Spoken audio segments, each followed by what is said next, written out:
Birdland Today, your daily dose of Orioles talk. Welcome to Birdland Today for Monday, January 13th. And wow, this is the first official episode of Birdland Today. And there's definitely a lot of excitement, a little bit of pressure as we get started for me. I'm your host, Josh Soroka. If you are a diehard Orioles fan like me, you've probably heard me before. For over a decade, I've been co-hosting Section 336, one of the longest running Baltimore Orioles podcasts out there. And it's been an incredible journey, talking Baltimore baseball every week with my brother Matt and sharing our love of the game with the Birdland community. But podcasting is more than just a passion for me. It's what I do every day. I'm the executive producer of the Mike Elias Show, a nationally syndicated podcast with a loyal audience that just loves talk radio. I also run the Podcaster's Warehouse, a company that helps people start and grow their own shows, guiding them from that first idea all the way to a fully produced professional podcast. Now, with all that going on, you might wonder why I'm starting another show. And honestly, the answer is simple. I just can't stop thinking about the Baltimore Orioles. I've been a lifelong fan. I'm a season ticket holder. I've watched the team through every up and down, and I still get as excited today as I did when I was a kid going into Memorial Stadium or Oriole Park at Camden Yards back then. I still fly home to Baltimore constantly to go to games.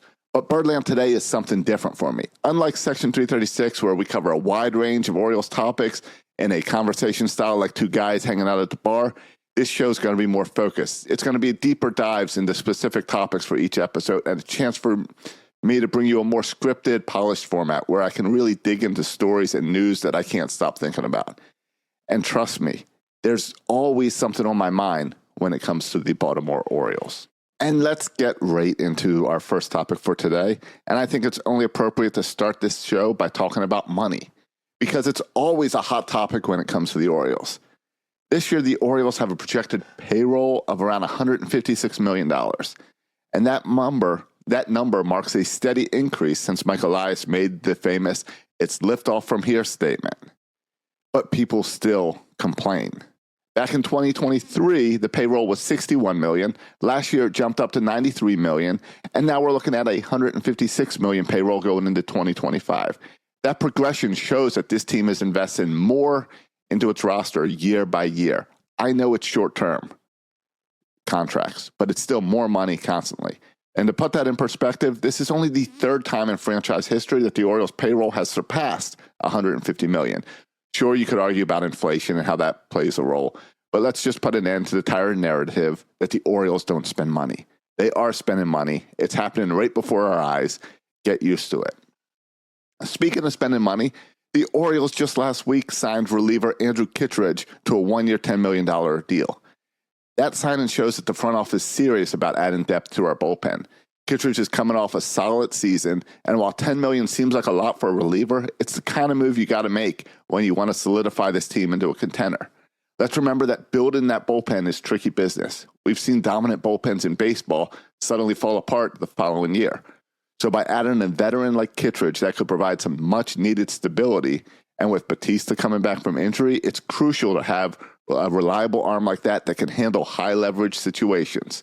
Depth is the key, and Kittredge should help out stabilize things. And if Kittredge and Batista are both high caliber, both working out really well this season, that game gets shut down to a 6-7 inning game.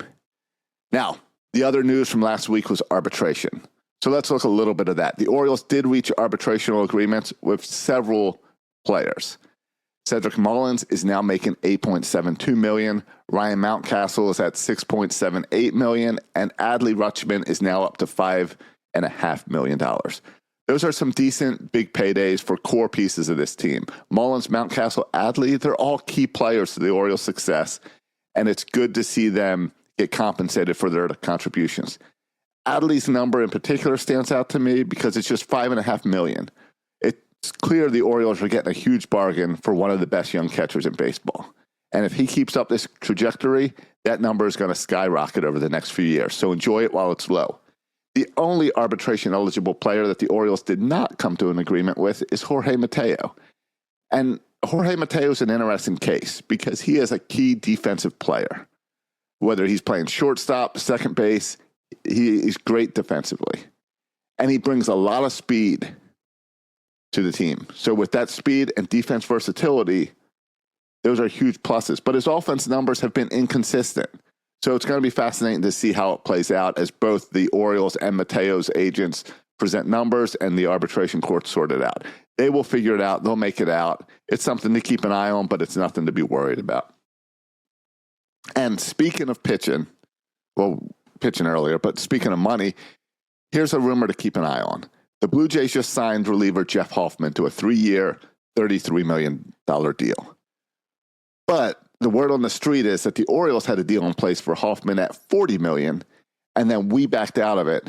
If I say we, in reference to the Baltimore Orioles, come on, give me a break. Passionate, diehard Orioles fan for 40-some years. I'm going to say we. We backed out of it because of a failed physical. Now, we've heard this before as Oriole fans. We've heard this many times where the Orioles don't make a deal because of a physical. This one's interesting, though, because the Orioles clearly saw something that gave them pause over the 3 years. But a failed physical doesn't mean the player's going to struggle. Sometimes the Orioles just have a different threshold for risk, and the Blue Jays were willing to take that risk at $33 million, while the Orioles were not comfortable at $40 million. Now, this move definitely saved the Blue Jays some money by saying, hey, you failed the Orioles physical, but it makes you wonder what our bullpen would have looked like if we had Hoffman, Kittredge, and Batista. And that what if will be sticking in the back of my mind as I watch what Hoffman does for the Blue Jays.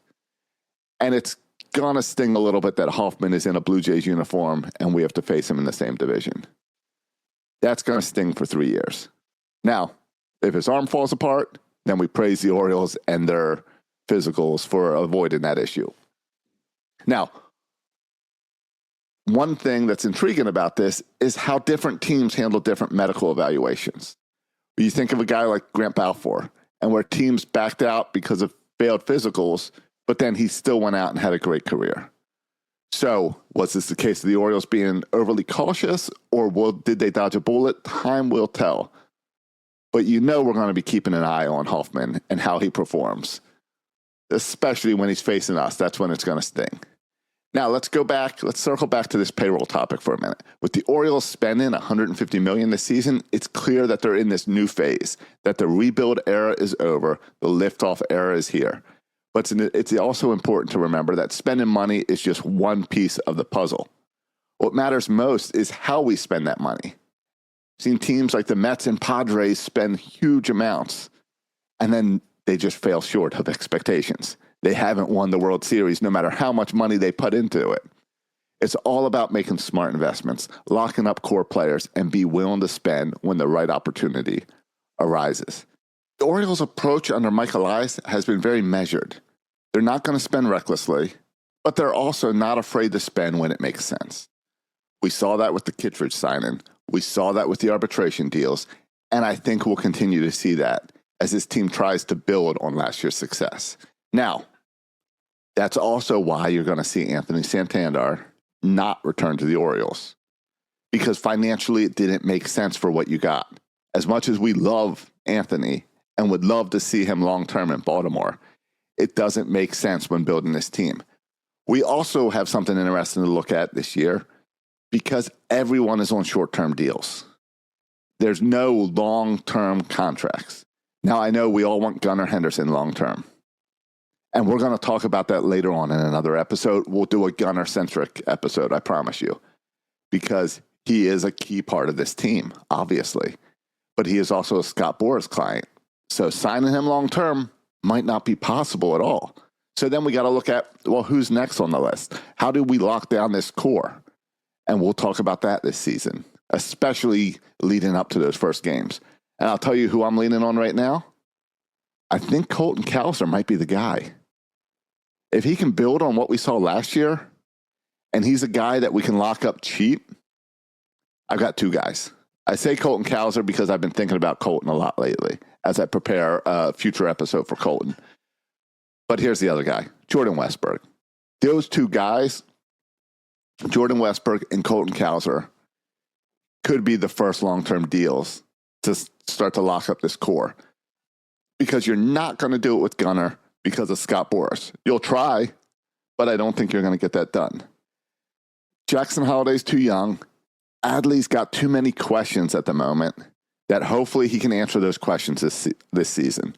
And we're going to, again, all these players I mentioned, Jackson, Gunnar, Colton, Jordan, Adley, we're going to break down all these guys over the next month.